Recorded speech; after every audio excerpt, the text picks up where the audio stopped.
Hey guys, in this video we're going to take a look at how you can clear or remove the search history in Safari in the last hour on the iPhone 14 series.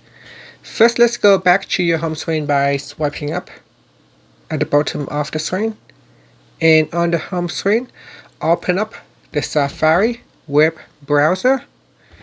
Now in here, what you want to do is tap on the bookmark icon at the bottom, and at the top here make sure you tap on the history tab, then tap on the clear button at the bottom corner.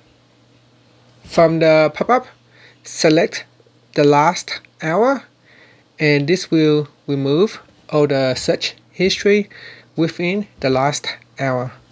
After that, tap on the done button to finish. And finally, you can swipe up to return back to the home screen. Thank you for watching this video. Please subscribe to my channel for more videos.